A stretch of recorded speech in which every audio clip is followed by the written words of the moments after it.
I love movies. Gosh, I love movies. I love watching them, and I love making them.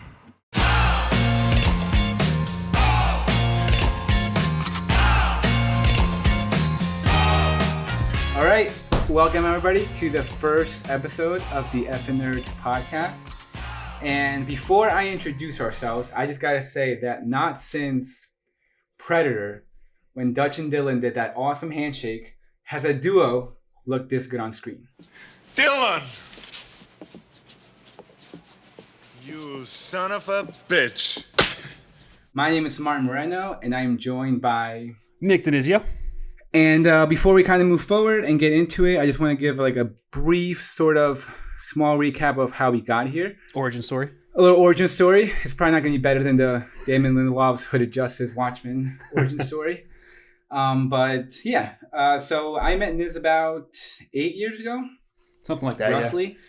Yeah. And it was all cool, you know, like we were kind of like acquaintances to say the least. And around 2015-ish, when like the marketing ramped up for Batman vs Superman, right? Trailers started dropping, is when we really got like talking. That's like when we really started chatting up, right? Because we kind of realized that we had sort of similar interests in terms of film, in terms of the movies that we liked, in terms of even like some shows we were watching at the time.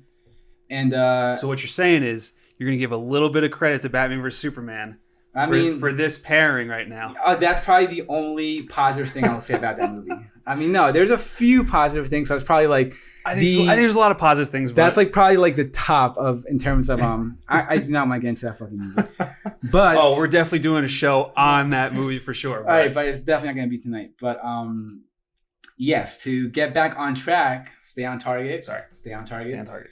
We actually got talking around that time, like Batman vs Superman came out. Like we were really like chatting. And we had that kind of stretch. We were almost talking like every single day. No homo. Like we were talking like almost every single day for a while. And then we started the Effin' Nerds group chat with our good buddy Dimich. Shout out to Dimich. And that pretty much kind of went from there. And pretty much all the conversation and sort of talks that we were having just kept as Batman vs Superman. Like once that was over, you know, we're kind of like a renaissance of superhero movies. Yep. Or like, and not just superhero movies, but like just films in general. Like all these kind of good films that have come out in the past couple of years. Right. It just kept the talk going. Yeah. Like no matter what, there was always something. I feel like we always had something to talk about, whether it was superhero movies or not. And we always had like really good like conversations too. Always had really good conversations. Different things, you know? Right? And you know, we don't always see eye to eye on stuff, but you know, we respect each other enough. Right. To like be like, okay, that's your opinion. Yeah. I respect it. I may or may not agree with it. Right. Batman vs Superman. But we still always had good conversations. It was always fun. And we actually talked about doing this podcast for a while. I want to say for the past maybe 2 or 3 years. Yeah, it's been a long time. We've been talking about it. And the time is right now. We have this nice studio space. Right. You know, for all intents and purposes. And now we're rocking and rolling. We're doing it. I'm excited. I'm super excited. So pumped I can't wait to do more of these. But for now, we're just going to essentially do like a little Oscars recap. Yeah. The Oscars were last night. And we talked about it before. And we just kind of want to give some initial thoughts on how it went down. And maybe any surprises or anything along those lines. I guess a quick little recap. Parasite was the big winner of the night. It nabbed a total of 4 wins, including Best Director for Bong Joon-ho. And the biggest surprise as well, too. Definitely the biggest surprise for sure. International Feature, Original Screenplay, and Best Picture. 1917 nabbed 3 wins for visual effects, cinematography, and sound mixing. And then following the way was 3 more films with 2 honors each. Joker won lead actor and original score. Woo! Once Upon a Time in Hollywood got Brad Pitt as supporting actor and production design.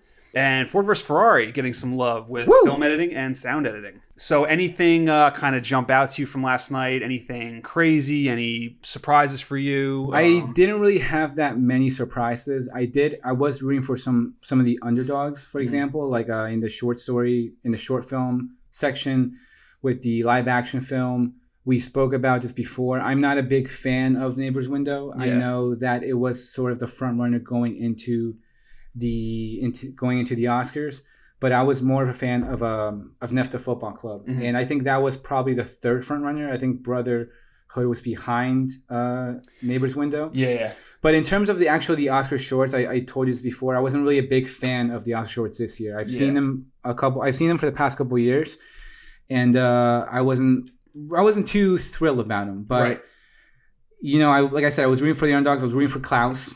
Even though I love Toy Story 4, I did feel like it was kind of like the safe choice. And I was kind of hoping that someone would kind of swoop in there and take the Oscar. But I'm not mad about it because I really do love Toy Story 4. And I think the biggest surprise for me was probably Best Costume, because I really thought that Once Upon a Time in Hollywood was going to take it. Oh, really? Okay. Yeah, I really thought that pretty much just that yellow Hawaiian shirt, I feel like has somewhat become like iconicized, if that's even a word. I don't know if that's a word, iconicized. Yeah. Well, it's iconic at this point. Yeah, at this point, just in the moccasins and the jeans. Yeah. Brad Pitt is, I've said this many times, Cliff Booth is arguably the coolest character in cinema in recent years. And I absolutely adore that movie.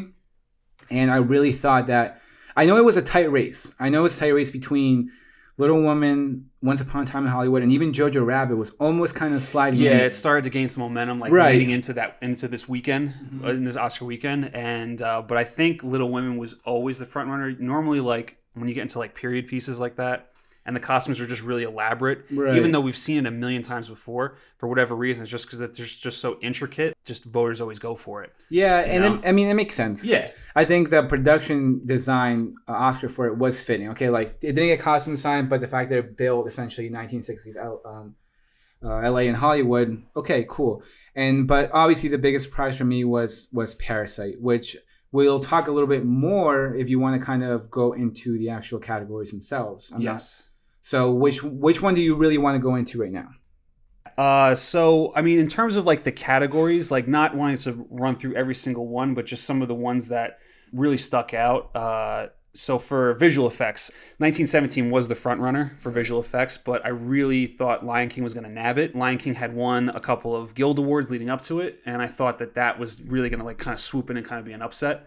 That's actually a good call, because that was actually one of the other categories that I also thought was going to kind of maybe, hopefully, swoop in and take the best visual effects. Lion King, that is, because I didn't. You know, I know. We'll maybe get a little more into 1917. Yeah, we'll definitely discuss 1917. But it did win for cinematography. Roger Deakins, which was rightfully earned. 100%. Because Roger Deakins is the fucking GOAT, and that cinematography, like I said, we'll get a little bit into it, but that cinematography award was well deserved because the cinematography was amazing. 100%. Other than that, was absolutely thrilled to see Joaquin get it for Joker. And then Ford vs. Ferrari getting a little bit of love. It took sound editing and then my personal favorite award, film editing, which is really cool. Which, actually, as we're going through this, it's like it's coming to me. I also thought that Parasite was Parasite frontrunner for that? Parasite, well, it's weird because Parasite won for the Guild Award for editing. So I was like, all right, so this is the frontrunner. But I saw some people that have been following the Oscars and were giving their predictions.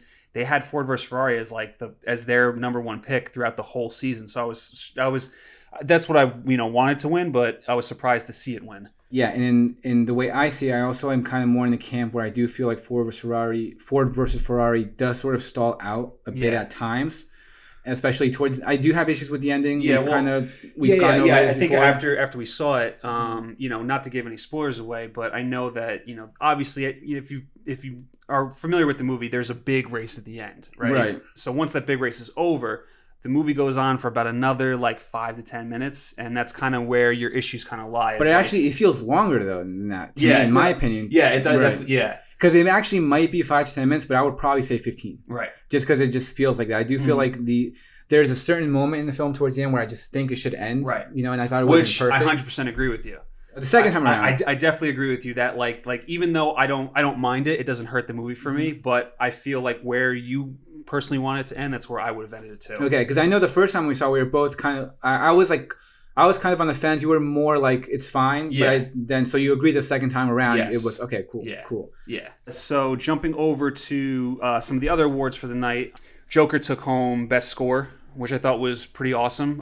For a little bit, I thought 1917 might have nabbed it because 1917 has some really fantastic pieces, but Joker was just a freight train when it came to that award. Hildur. I mean, if you want to try to pronounce it, Oh my God, we're I not don't going to make fun of you because I think it's pretty don't tough. want to to butcher it right now. But yeah, but she I thought she did a fantastic job. You know, a little fun fact about it is that she wrote that score before the movie was even shot, which is really cool. And the fact that they used it to help them construct the scenes, so they were able to like listen to it ahead of time. Yeah, that's why I made that joke because I don't even know if anyone's going to get it. But I made the joke that it's like best original score in parentheses and assistant directing. Yeah, Because essentially her score was responsible for some of the greatest scenes in the movie. Yeah. The bathroom scene, Yep. which is probably my favorite scene in the movie, and it's Yeah. also a major turning point in regards to the film, in regards to the character. The fact that they pretty much just came in with this piece of music, and that's what kind of gave that scene life, Yes. speaks volumes. And also the stair scene, which at this point has just become iconic. Yeah. We have the post right here. Everyone is now on those stairs, On those stairs, taking pictures for selfies the and gram. pictures. It's crazy. Yeah. But yeah. Well, I do understand where you're coming from, and the fact that that 1917 might have had a little bit of a sort of push. Right. But for me, there were certain Oscars that were locked in, and for this one, I didn't see anyone else getting it. And I think, and I do. And the more I kind of listen to the 1917 score, especially after hearing it last night during the nominations, Yeah. it has kind of grown on me a lot, and it has more of like an eerie It's kind of. it's really good. Yeah, it has it's like a really good score. In context, it works better. Yeah.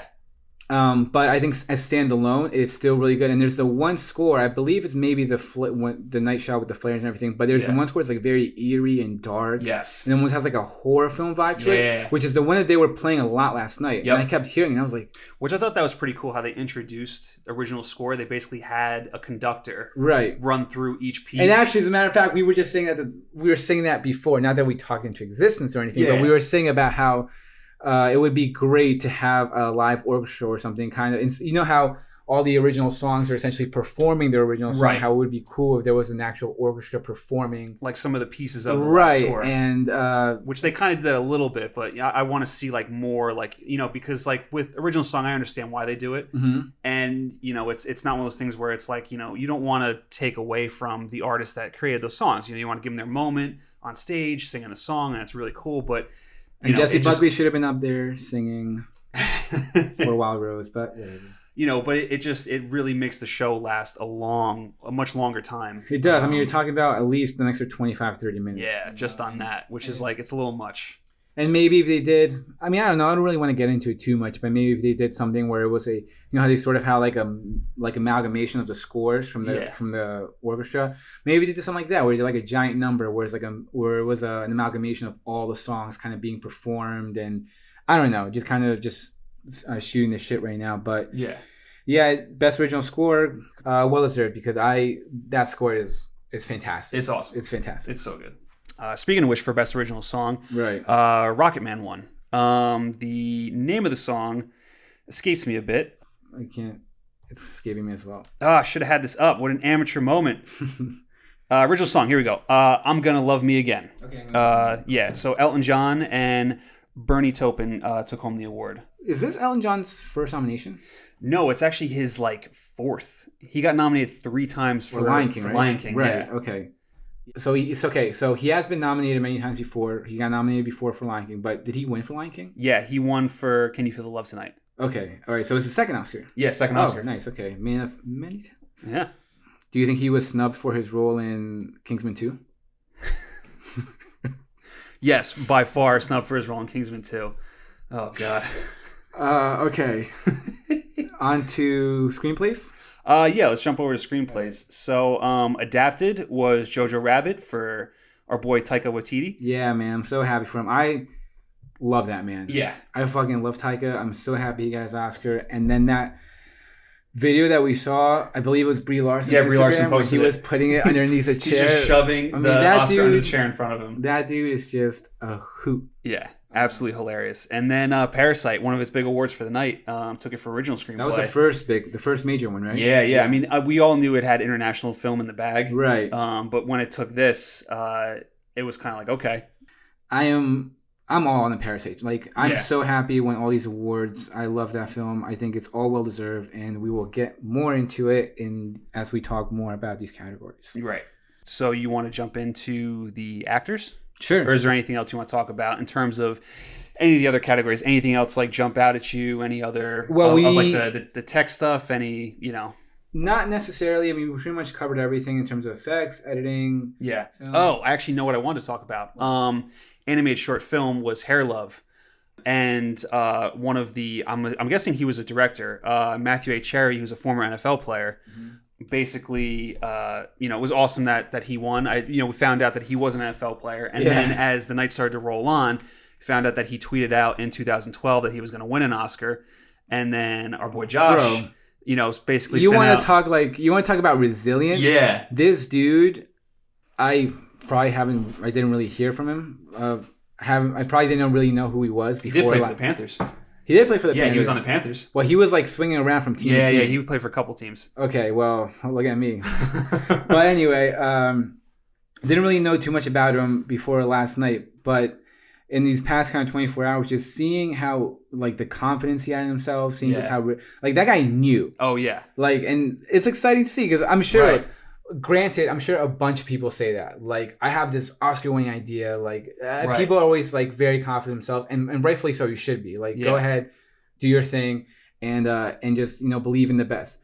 But it's kind of seeing those tweets and those kind of comments and messages from years ago of how he knew that this day would eventually come. Yes. To, like, see it come into fruition. And then he just interesting. And then he just didn't give up on it. Exactly. He knew what he had was good, and he's like, I'm gonna get this made no matter what. And that one, and the one that we saw today, where he was like, if you know any 3D artists, let me know. And like you can tell that he was already investing time into that film at that point because he had a sketch. Yes. So he either did it himself or he hired someone like a digital illustrator to already create sort of like maybe a still from, because you didn't see it yet, right? I haven't seen it yet. No, right. So that particular still is not in the movie per se, but it does probably like a concept design. Right. Thing, yeah. Exactly. And even the characters look a little different in the movie. Right. But still, just his sort of like whole story and how last night came to be is fun. And it's it's one of those Dolomite is my name moments. Just kind of like keep going, keep trying, keep working. Do not stop no matter what. Right. And good for him because that short is very heartwarming, and I don't want to spoil it too much, but it is moving and it is emotional, but it ends on a good note and it ends on a happy note and it leaves you kind of feeling good. Same thing with Kitbull. Again, which I really want to see Kitbull now. And it's on Disney Plus. It's on Disney Plus. Yeah, all right. So we can definitely watch check it out. And like I told you this before, I actually watched that short a long time ago. My brother found it online, and like we were both watching it. And at that time, Kylo was still young. He was maybe like a couple months old. Yeah. And we were just like hugging him the whole night. We're like that short fucks you up big time. It just makes you feel for your dog. Yeah. And I mean, just who doesn't love dogs? I mean, yeah, some people don't love dogs, whatever, but for the majority, everyone everyone loves dogs. Yeah. So that short, again, it's heartbreaking, it's very moving, but that's what these shorts do. You know, and that's how we always talk about is the impact that they kind of leave on you, and something that I'm gonna come back to once we get into more categories down the road. All right. On to the next one. I guess we'll just jump right into our acting. So for the big categories, actress went to Renee Zellweger for Judy. Actor went to Joaquin Phoenix for Joker. Actress in a supporting role went to Laura Dern for Marriage Story. And actor in a supporting role went to Brad Pitt for Once Upon a Time in Hollywood. Right. And again, I feel like these, pretty much what we were saying before, the kind of traction that it gets as in the other award show as it leads up to this one, I feel like all these were locked in. I feel like you knew going in. Yeah. And I didn't see Judy. I know you saw it. Yeah. But I saw all the other ones, and not only were all the, like, Joker's is one of my favorite films of the year. I loved Marriage Story.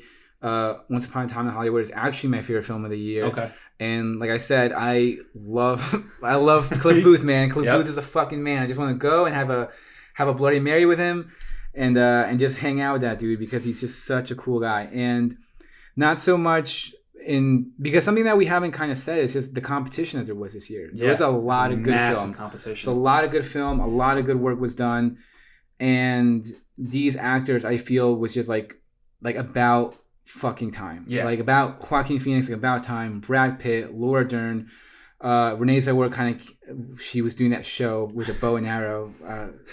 What was it called? What If? What If, I think. Oh my god, that clip is amazing. Dude, I'm so happy I found that clip. Yeah. I'm like, oh my god, that's it. Like, So at this moment in the video, I'm putting that clip in so everybody can see that clip. Scheduling. yeah, like Renee, like you said, when you were like, I trust your opinion in regards to her performance. she's very good. Right, She's very and good. like, actually, we didn't really talk about makeup and hairstyling, not to get too much into it. Yeah. But like Bombshell one, rightfully so. The makeup for pretty much how they transformed Charlize Theron into Megyn Kelly's. And Kelly, yeah. Yeah, it's amazing. Really good, They yeah. did a really good job with Yeah. that. And Judy was nominated as well, correct? Yes, I think Judy was nominated. Right. So we're gonna have to kind of double check on that one. But those sort of stills that were released throughout the year of kind of her next to Judy Garland is like, It's uncanny. yeah, it's she kind looks of just like it's her. kind of insane. Yeah. So Renee Zellweger, I'll come back to it once I finally see that movie. Yeah. But just these, Dr. Ellie Sattler, my girl Laura Dern, taking it. Her speech was also just like incredible. Oh, Like, yeah. how she was thinking, Yeah. how it was pretty much dedicated to her parents. Yep. And yeah, I was more happy for the actors themselves. Yeah. Just the fact that they finally got their Oscars because they deserve it. Which is kind of funny how it always works out, because I feel like anytime an actor wins that you've always been pulling for, like I think when DiCaprio finally won for The Revenant, Right. it wasn't his best role, at least in my opinion. You know what I mean? not But it at was just all. like, all right, now he's finally due after Right. getting nominated for how many years? Same thing with, but for Brad Pitt, I think this might be his best role like ever. This one, I would probably have to think about it, but I would definitely say it's his most. It's up there. It's definitely his most like natural role. Yeah. Like you can just tell. Like he's. I don't know if he's.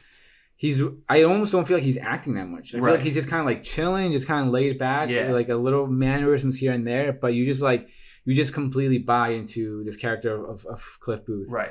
But for Laura Dern, do you think Marriage Story is her? I mean, and at least in a supporting role, is it her best? Is it if it's her? Like I don't know. Like she's definitely really great in it. I mean, I think like if I had another pick for this category, it might have been Scarlett Johansson for Jojo Rabbit. I absolutely. If you were to give it to someone else. If I was giving it to somebody Yeah. else, like I absolutely love her in Jojo Rabbit. I definitely have them like really close. Mm-hmm. The whole category was really stacked. Like like Margot Robbie and Bombshell for me personally was like my favorite performance in that movie, Mm-hmm. and then Florence Pugh for Little Women, she just had an awesome year, just capping it with Little Women. And she's gonna keep going. Now she's doing.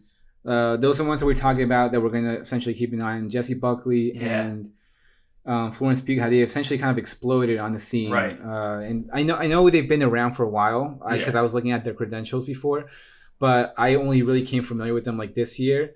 And Florence Pugh with Midsommar, Fighting with My Family, and Little Woman, like in crazy year, like insane. really And crazy then year. Jessie Buckley too, Wild Rose came out of nowhere. Right. I'm obsessed with that movie. I've been fucking telling you have to about watch it it. forever, I have to and watch it. we need to watch that movie. Yeah. She should have been nominated for Best Original Song. Ugh. But she did that. She was great. She was in Judy, which I Right. still haven't seen, and she was in Chernobyl. Yes. So like these actors are essentially kind of like standouts for me this past year, Right. in terms of like really won me over. So I'm like really excited to see what they do next. Yeah. And I do agree with you that Jojo Rabbit was probably Scarlett Johansson's best performance. Yeah, I think it might be my favorite of all time from her. From her? Oh, absolutely. Yeah. And that's actually, I don't want I to know, pull I that know, trigger it's just tough, it's yet tough, because it's she tough, I does know. have a lot of. You gotta. It's like we were saying before. She's want- been acting for years. For years. I also don't want to be a prisoner of the moment, since that's like one of her last. Right, and it's really like good just roles. really So settling. you in, think about know, like Lost in Translation and Home Alone 3. you know, the classic Home Alone 3. Classic Home Alone 3. And I think JoJo has a lot of memorable. For me, I don't want to get into it too much, but for me, JoJo has the best ending of last year. If you don't, I also do think though, and not to brag or anything, but we were at the premiere at TIFF for that Yes. movie. And that might have been my favorite movie going experience ever. Like that theater, Was just the buzzing. energy in that theater Yeah. was insane. Yes. And like the second, it's crazy because the second the movie finished, And the way it finishes with the dancing and the music, Yeah. like you're just smiling, you're happy. And the second it's over, everyone just goes nuts. Yeah. Everyone's happy, like everyone's loved it. And then we saw it again in Alamo, and it was just like, I was like, It was dead. come on! It was so like dead. no one's like, I was like, come on! No one was as into it as that crowd. Oh my at TIFF, god! Which But- is kind of, you know, I mean, I guess that's to be expected because you're basically Right. in a room with everyone that wants to see that movie. We're in the movie with everyone like us, Yes. pretty much. Yeah. Yeah. So, but I think the kind of love, so to speak, that I personally, at least that I have for JoJo, does resonate a lot with that experience because Yeah. I always kind of go back to that theater, being right there in the front, just like seeing Taika, ScarJo, like everyone kind of come out. Uh-huh. It was incredible. Yeah. It was by far the best movie going experience I've ever had, and the movie's fantastic. Movie is fantastic. And ScarJo is amazing in it, and so I don't want to pull the trigger just yet. But if I were to think about it a little bit more, Possibly. this possibly might be her best. Yeah. Well, I guess the other big one was Joaquin Phoenix for Joker. Which again, about time. Yeah. The dude is a fucking world class like professional. This has been a long time coming. Yeah, I agree. And it's like we were saying before, how he kind of has shitted on the Oscars or shitted in awards in general. And it's kind of like you were saying before with Leo. Like Revenant definitely was not his best performance, but I feel like every single like amazing performance that he gives, there's just that one that one person who just does it that little much better. That little much better, yeah. And I remember in that year when Leo was kind of pretty much steamrolling in for the best actor, I watched, is Steve Jobs or Jobs? The one with Steve Jobs. Right. With So I Michael watched that Fassbender. one and Yeah. I'm like, oh fuck, it's gonna happen again. Yep. I really thought, like, I remember like thinking in the back of my head, like, goddamn, he's Yeah. gonna swoop in and he's gonna take it from Leo. Yep. But again, I'm thinking of pretty much. I can't really think of the nominees right now they don't really come to mind in terms of like when like The Master, like all those other performances that Yeah. he's had. But this was it. Like this. Yeah. Again, and it was actually.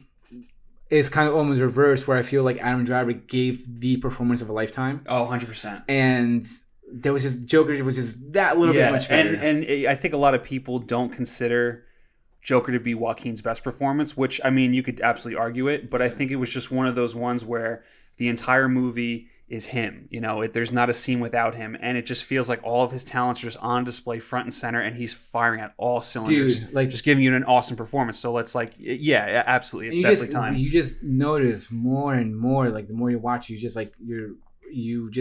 like I said this before, that moment, like after he essentially kills.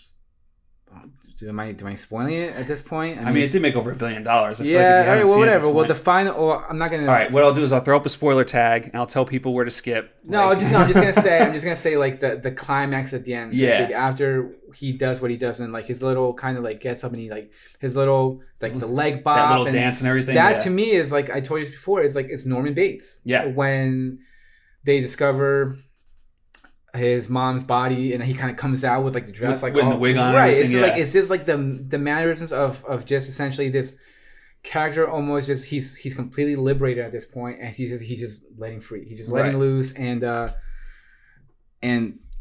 like well deserved. Like I love that movie. Second favorite film of the year for me, and I'm so happy for him. Yeah. All right, and now we got the two biggest awards of the night. So- Which are kind of going to go in tandem with some things that I have to say. Yeah, even talking about like 1917 as well. Right. Yeah.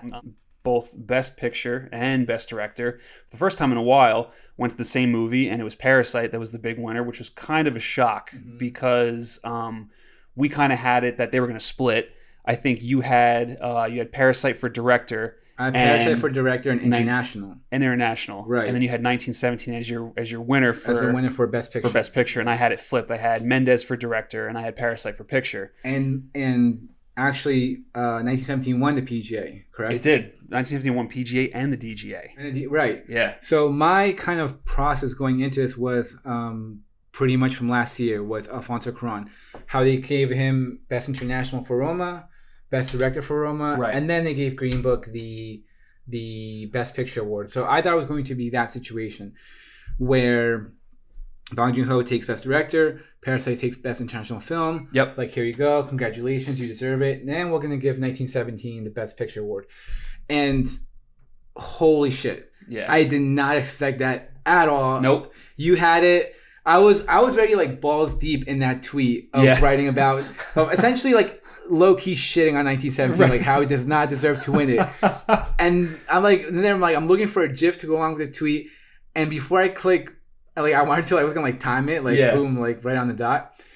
And right before I do that, they announced Parasite, and I was like, what? Yeah. Just totally just flipped on I its could head. not believe it. That to me was the biggest surprise of the night. Yeah, I agree. Especially considering that 1917 was like far and away the clear front runner, and we were confused as to why. Because while I really like, you know, I'm at the point like 1917 is a great movie, like 100%. But it's, you know, if you look at other comparisons, like to me, like Dunkirk is a far superior movie, and I actually think 1917 owes a lot to Dunkirk, just in a lot of its similarities. Just Mendes in general. Mendes in general, Yeah. For whatever reason, keeps basing his last couple movies off of Nolan.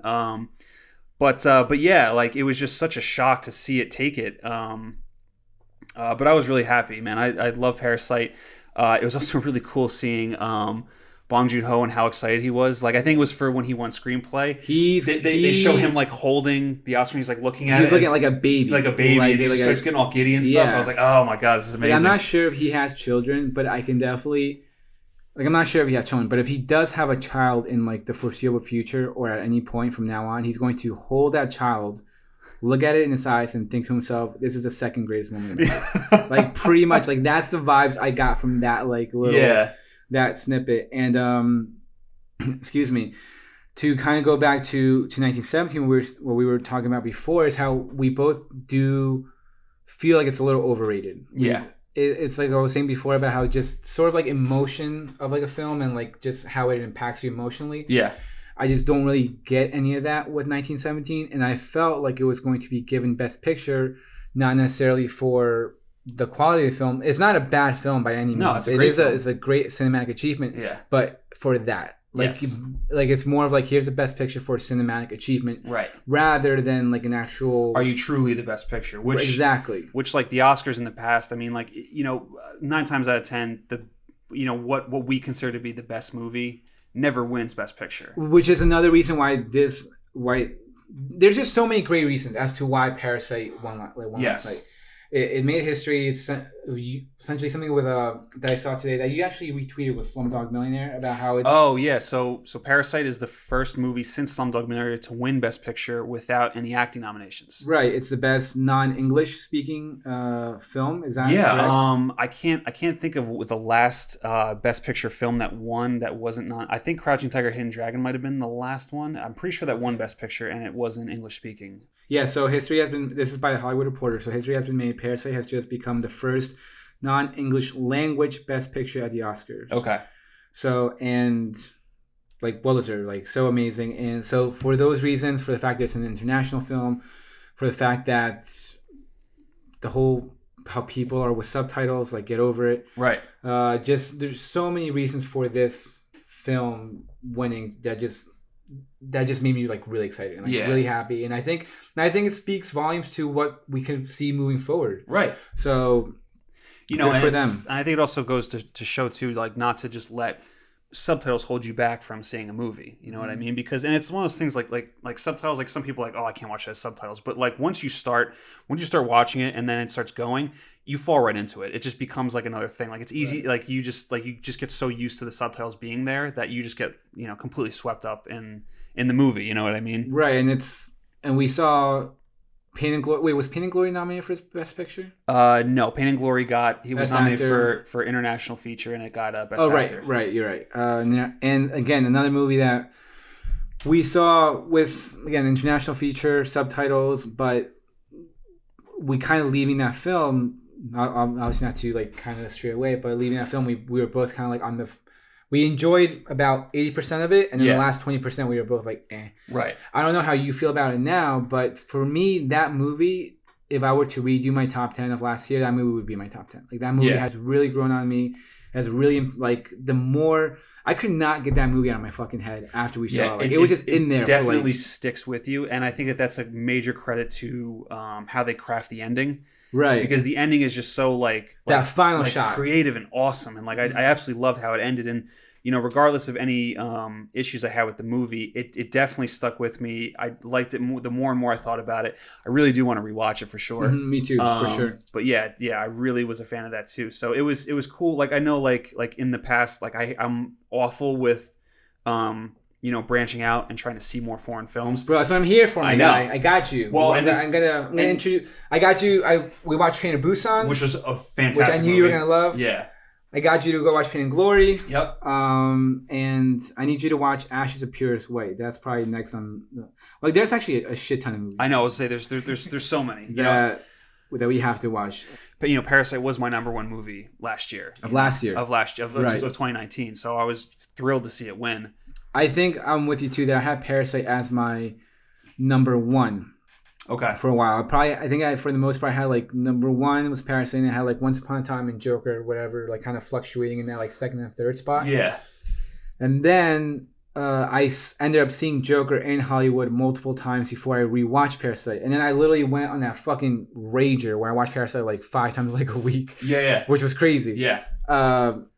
Just like with you, and then I saw it with my family, and like people just wanted to watch it. And I was like, all right, yeah, I'll watch it again. Yeah. So if I had to redo it, I would probably put Parasite above Uncut Gems, but it wouldn't be like a huge thing because, like, again, Uncut Gems, I saw it. Yeah. A movie that leaves you shook, that really sticks with 100%. you. Second time around, it was so much better. So I had Once Upon a Time in Hollywood, Joker, Uncut Gems, Parasite, and then Ashes of Purest White. I would probably swap out Parasite and Uncut Gems and put it just because like the more I watch it, the more I'm just like, God, I'm like, I love this movie. Yeah. It's so good. And then the couch scene too, which we said many times, is literally just feels like it's straight out of a Tarantino movie. Yes. Like I actually kind of want to. I was watching it today, I just pulled it up on YouTube, like that clip. Yeah. And I actually kind of want to look at it with you because I do want to see if there's a similarity. Like if I'm just thinking off the top of my mind, the one that comes to mind is the Inglourious Basterds scene in Inglourious Basterds when he kills Shoshana. Yes. In the theater room. Yeah, because it goes into slow mo. When it goes into slow mo, Yeah. the music kind of amplifies, and then you have the kind of wide shot from the kind of looking from the outside in where the music kind of dims down. Yes. And then the same thing, it's the wide shot kind of looking over them before he shoots her again. And then the music kind of dims down and then their voices are heard. Right. So it's like Shoshana kind of like grunting from the gunshot while the music goes down and then them kind of fighting over the phone. Right. This is like a whole nother discussion that I'm kind of ranting on at this moment. But that's something I kind of want to look at, check out with you, just to see if maybe we can get like, just see what. Well, I actually, I mean, it's funny you say that. And I didn't know the kind of history that Bong Joon-ho and Tarantino had. Like when people really didn't know Bong Joon-ho when he was still like making, like even after like Snowpiercer and things like that, people really didn't know about him. And Tarantino apparently was always putting his films like on like he was trying to get Tarantino was trying to get the word out about Bong Joon-ho. And we know how much Tarantino loves Asian cinema. 100%. And I think like Tarantino, like, you know, when he does his top 10s every year, I think he always had some of his films in his top 10. So they have mutual respect for one another. So I would not be surprised if that specific scene that you're talking about is a straight homage to Tarantino. Just Probably. in general. They were actually, I don't know if I believe it was released today, is the, with Jeremy Cragen, the DGA discussions, where it's like the 3-hour discussion. Yeah. But it's fucking amazing. I haven't seen, did you watch it? I watched it. Okay. Yeah, I listened to it while I was at work. And Okay, it's, nice. And Bong Joon-ho is just literally gushing over Quentin and Scorsese the whole time. Scorsese which he did on his acceptance speech last night. And he's just listening to him, and he's like asking him all these questions and stuff. But yeah, I kind of first came familiar with him for The Host. That's pretty much the first time, really. And then from there, after that movie, I've just pretty much kept an eye out for that guy. And everything he's kind of, I don't want to say I've seen everything he's done, but pretty much the ones that were more like kind of mainstream, so to speak, I've checked out. I've enjoyed all of them. So good for him. And actually today when we were at the theater, on the poster, there's like a really nice little kind of tagline where it says Parasite is a movie of the, I believe it's from the New York Times. On the poster, it's like Parasite is a movie of the year. Yeah. And Bong Joon-ho is the director of the century. And I was just like, that's actually a really interesting statement because if we see kind of his body of work so far. Right. He's made some great films. Right, and it's it's a wide range of like this, like his black comedy, like different genres. Like exactly. he genre bends like all the time. Like Creature Feature with the hose, right. and Snowpiercer, more of like a sort of thriller, like sci-fi action. So the dude's just got range, and he literally he has the key right now to do anything he wants, anything he wants. Actually, before, like real quick, Neon. Yeah. Shout out to Neon. Oh yeah. Like they are doing some really great shit. They are. So both right now, just Neon Studio, and I don't know if they're gonna keep working together. I don't know. I hope so. I mean, I would think at this point, like I would not be surprised in the coming days if you see that Neon like strikes a deal with Bong Joon-ho to release like. You know, I mean, these do whatever you want. It happens all the time. Like they sign these contracts, and it's like we'll distribute like your next like 3 movies or something like that. And actually, I don't know if you saw this too, but today released how Mark Ruffalo is supposedly in talks to lead the Parasite. That was like a rumor. The Parasite series, that they're going to bring to HBO. Yeah. I think that kind of wraps it up. I mean, it was a really solid year. It was a great year. Probably. Yeah. I don't know. I don't want to say best year of the decade, but it was definitely up there. I wouldn't say best year of the decade, but definitely finished really fucking strong. Like like from September all the way to the end of December, like it was just like so many things came out, and like it kickstarted with us being at TIFF and the movies that we saw there, and it was like, all right, I think there's something here, and then like it just seemed like every big like award movie that came out, it was just like everything was just crushing it. And actually, to kind of go back onto that, I feel like because some of the movies, for example, like I saw Wild Rose in the spring, and I was like, this movie, I'm like, this movie's gonna get all nominations. Yeah. Best everything. Just like literally pick them up and just like throw like best everything for them.